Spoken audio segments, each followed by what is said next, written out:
tough question. We're going to talk about Giannis in a minute. The Milwaukee Bucks went 38 years between Kareem leaving and Giannis arriving. By total points, who scored the most points for the Milwaukee Bucks in the interim? I feel like Wendy on this one. I was thinking about, of course, the Ray Allens of the world, the big dog Glenn Robinson of the world, Jack Sigma, Terry Cummings, Vin Baker. I'm going to land on Sidney Moncrief. Sidney Moncrief is second.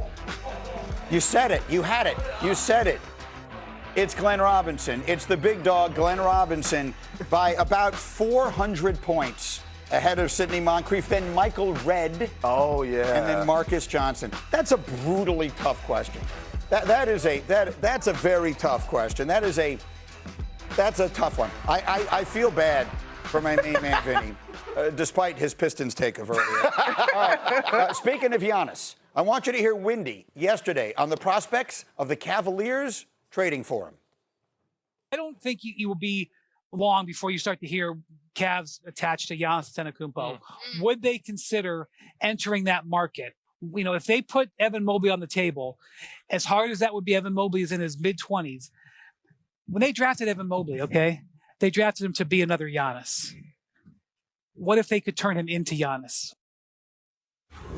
All right, so the question is, you got Windy, Big Perk, talking about the possibility of Giannis to Cleveland. You're also obviously aware that there is a great deal of conversation about the possibility of LeBron going home to Cleveland. You look like you're already shaking your head no at me. What are your Because thoughts? wow, Wendy, is wow. Like, it's two things that make my skin crawl. Okay. Number one is the drama surrounding Giannis in Milwaukee. Is he going to leave? Do they want to leave? Do he want to get traded? And then the Cavs again. I want to leave them in the past, especially after hearing Kenny Atkinson and Donovan Mitchell and James Harden speak on the microphone, those post-game interviews after shoot-around. You know, Kenny Atkinson said something the other day that was the most asinine thing that I've heard in this postseason. Right, about the analytics. Why would Giannis want to go to that house? It's almost like he's shopping for a crib. Why would you want to go to that house? It looked beautiful on the outside, until you find out when you walk in the inside that the people that lived there before the people that lived there had kids and they had pets. So it stains all over the carpet. And then all of a sudden you realize that you got to change that carpet out before you can even think about buying this house. That's the way I look at Cleveland. Giannis, it's not just the Bucks trading Giannis to somewhere they want to get value back from. They have to do right by Giannis Antetokounmpo. That's what is missing from the calculus here. If the relationship between Giannis and the Bucks is not beyond repair, then you go to your superstar and you say to him, where do you want to go? And usually teams don't trade close in that proximity. If I'm Giannis and I've had the health issues that I've had the past couple of years with the calf and the knee, and I know he sat a little bit this year, I want to go to a team that has a definitive chance to win. And this is going to sound crazy. What about Oklahoma City? Don't they need him as much? No, seriously. With Big Vic there, you need bodies. Like, the price of the brick is going up on San Antonio. Giannis. You meant San Antonio then? No. He means you got to deal with Victor. You got to deal with him. Oh, I thought you said. And OKC has all the picks in the future. Here's the one thing. The draft capital. Here's the one thing I would throw in, and I'm gonna let you cook. Chemistry is so delicate, and when you talk about teams that are on the brink of contending, chemistry is so delicate. And I think you have to be careful that all superstars don't come with, cool, I'm going to take a step back and slide in. That's all I would add to this conversation. But the Cleveland of it all, right? Like, we just talked about how the teams that lose in the conference finals in the East make it to the finals next year. The Cavs don't feel like that. No, they don't feel like they are stand pat and will get there. They are not close. How about LeBron? I mean, I'm always interested in your take on LeBron. Could you see him finishing it back where it all began? I can, but they're going to have to pay him. He's not going to do it for the vet minimum. Right. And that's another problem. I don't understand. Like, I'm going to start calling James Harden a stick-up kid. I've never seen a player that always have an agreement in place before he actually go out there and deliver. Yeah, like Perk. sticking those, like all of a sudden the news break yesterday is like, oh yeah, the Cavs plan on giving James Harden a contract extension. It was agreed to before the trade. Before the trade. But that is ridiculous, man. That is ridiculous, and to me it's premature. Like, it's immature in my opinion for him to do that. But here's the thing, I'm gonna say this. Another team that's just closed the door on Giannis Antetokounmpo is the New York Knicks.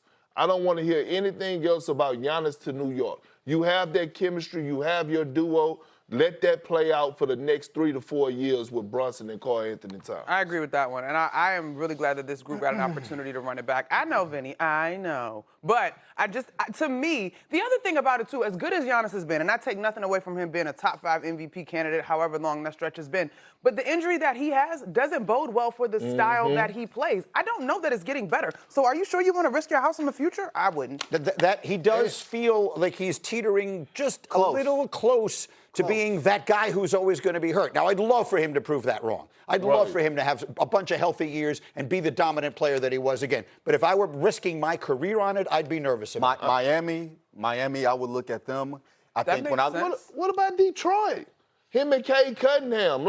Detroit has a longer runway, and I don't, like you said, Giannis, I'm not sure how great Giannis is going to be for the long term. You make a deal for Giannis if you know you have a very small window and you want to maximize that window. Detroit has a little bit of a longer runway. I think Detroit have better options. Because we talked about one of the theories on Detroit. It's going to be a very interesting offseason. They got to sign his brothers, too.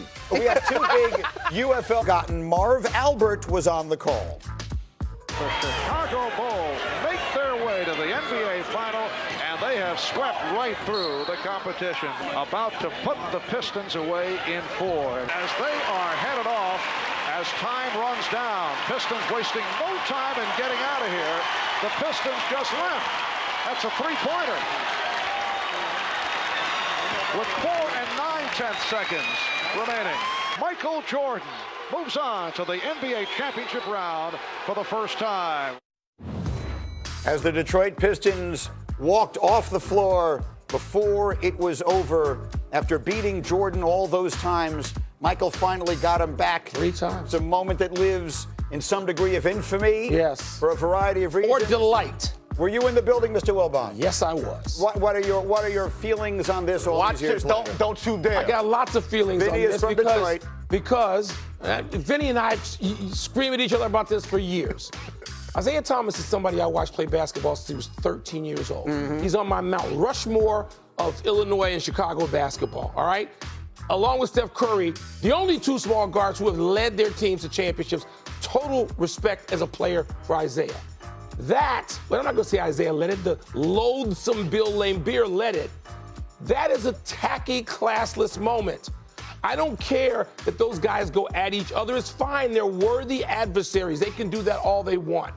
It was a unsportsmanlike time. It was tacky. It was classless. And there's been some admission of that, Vinny. You know that. I don't care if Jordan said they were unworthy champions 2 days earlier. I don't care. You shake hands when you walk off Gino Auriemma, because if you don't, we take you down. Enough. All right, so go on the rope-a-dope, because you know I can keep swinging. No, here's the thing that nobody says. You ain't got to say nothing. The day between Game 3 and Game 4, Michael Jordan, who at that point had won a grand total of 0 championships, said the Detroit Pistons are bad for basketball. Okay. The Pistons are He said they are undeserving champions. How dare you disparage my rings if I'm Isaiah, going through Magic, going through Bird, going through you. You, at that point, don't have the right to judge anybody's worthiness of a championship. And Michael Jordan is the greatest player ever, but at that point, he had no right to say that. And I would have walked off on his ass. That is a fair observation. How dare you? I don't have problems with rivals who hate each other. Let's be plain about this, okay? But the discussion that goes on, which we are privy to, and much of it we are not going to reveal, the conversations that go on about each other, those guys, it's unbelievable that in their mid-60s, this happens. My wife often hears this stuff on the phone. She goes, everybody's in their 60s. When is this going to drop? It's never going to drop. And that's part of the glamorous nature of that rivalry. But Vinny, to the rest of the nation, to kids who play basketball, to people in college who play basketball, to weekend athletes, Gino Auriemma, to do that, you get taken down, and that is fair too. No, my thing is this. if you are Michael Jordan and this bitter and everything else, don't after the game say, oh my God, they didn't shake our hands, and keep Isaiah off the dream team. Because when Bird and the Celtics walked off against Isaiah and the Pistons, you know what Detroit did? They went to the locker room and celebrated. Because they took down their tormentors, and they didn't care that Bird and McHale walked off the floor. You can't play McHale both didn't sides. walk off the floor. McHale He did. slapped Bird hands. did. I was No, there. he did. You forget I'm But old. I'm at all this stuff. But you're missing the point, Wilbon. You can't play both sides. Where's You your can't gavel? say it's bitter and bitter. then say you didn't shake my hand and then say I can't play with you on the dream team. I don't That's need Michael to bull. say it. I'm saying it. The rest of the nation, the world is watching that series. I'm saying it. I don't need 23 to say it. People can look and observe and decide what they think it was. Classless and tacky. And I did it again. I have to leave it there. I know. Because we're going from one fight to another fight. told you This I was a love good you. one. This weekend, we're going to Italy.